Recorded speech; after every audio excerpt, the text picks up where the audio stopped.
नमस्ते। Microsoft word 2024 में एक प्रो की तरह प्रूफ रीडिंग करनी है, तो आज हम इसी के बारे में सब कुछ जानने वाले हैं। चलिए शुरू करते हैं। अच्छा, कभी ऐसा हुआ है कि एक बहुत जरूरी डॉक्यूमेंट भेज दिया और सेंड बटन दबाते ही अरे इसमें तो ये गलती रह गई। वो जो दिल एक सेकंड के लिए बैठ जाता है ना। हाँ, हम सबने ये महसूस किया है। तो चलिए आज इसी परेशानी को हमेशा के लिए दूर करते हैं।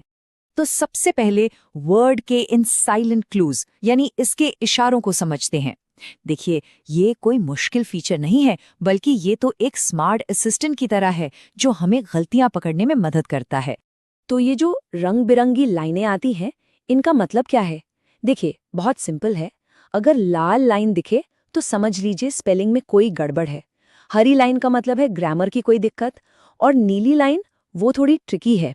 इसका मतलब है कि स्पेलिंग तो ठीक है, पर उस शब्द का इस्तेमाल वाक्य में सही जगह पर नहीं हुआ है। ये समझ लीजिए कि ये वर्ड का हमसे बात करने का एक तरीका है इशारों में। तो अब जब हम इन इशारों का मतलब जान गए हैं, तो इन गलतियों को ठीक कैसे किया जाए?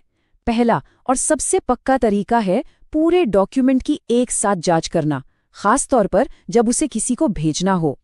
और ये करना बहुत ही आसान है। बस ऊपर रिबन में रिव्यू टैब पर जाइए और फिर स्पेलिंग एंड ग्रामर बटन पर क्लिक कर दीजिए। बस इन 2 सिंपल क्लिक से वर्ड का पूरा चेकर अपना काम शुरू कर देता है। अब जैसे ही चेकर खुलता है, स्पेलिंग की गलतियों के लिए कई सारे ऑप्शन आते हैं। इग्नोर का मतलब है इसे अभी के लिए छोड़ दो। ऐड टू डिक्शनरी से हम वर्ड को कोई नया शब्द जैसे कोई नाम सिखा सकते हैं। चेंज से गलती फौरन ठीक हो जाती है। और मेरा फेवरेट ऑटो करेक्ट, ये तो जादू जैसा है। इससे वर्ड को ये सिखा सकते हैं कि अगली बार जब भी ये गलती हो तो वो खुद ब खुद इसे ठीक कर दे, यानी पूरा कंट्रोल अपने हाथ में है। बिल्कुल इसी तरह ग्रामर की गलतियों के लिए भी ऑप्शंस मिलते हैं। किसी सुझाव को छोड़कर आगे बढ़ सकते हैं या अंडू से पिछला बदलाव वापस ले सकते हैं। पर सबसे काम का बटन है एक्सप्लेन।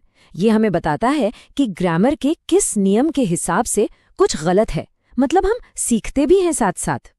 चलिए अब दूसरे तरीके की बात करते हैं।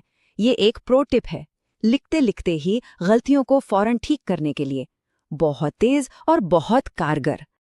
तो दोनों तरीकों में फर्क क्या है? देखिए, फुल स्कैन सबसे अच्छा है फाइनल चेकिंग के लिए, मतलब डॉक्यूमेंट भेजने से ठीक पहले। और इंस्टेंट फिक्स या राइट क्लिक मेथड वो लिखते लिखते छोटी मोटी गलतियों को तुरंत सही करने के लिए बेस्ट है। ये जानना जरूरी है कि किस सिचुएशन में कौन सा टूल इस्तेमाल करना है। इसे इस्तेमाल करना तो और भी आसान है। जिस भी शब्द के नीचे लाइन है उस पर बस माउस से राइट क्लिक कीजिए और बस सुझावों और सुधार के ऑप्शंस की एक लिस्ट वहीं के वहीं सामने आ जाएगी। एक क्लिक में गलती ठीक। तो इन टूल्स को इस्तेमाल करने का मतलब सिर्फ गलतियां सुधारना नहीं है। इससे हमारे काम में एक प्रोफेशनलिज्म आता है और लिखने का कॉन्फिडेंस भी बढ़ता है। और ये हमें एक बहुत ही दिलचस्प सवाल पर लाके छोड़ता है।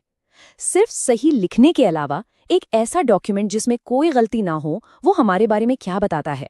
वो बताता है कि हम कितने ध्यान से काम करते हैं, कितने प्रोफेशनल हैं और अपने काम की कितनी इज्जत करते हैं। तो अगली बार जब भी कोई डॉक्यूमेंट लिखें, इस बात को जरूर ध्यान में रखें।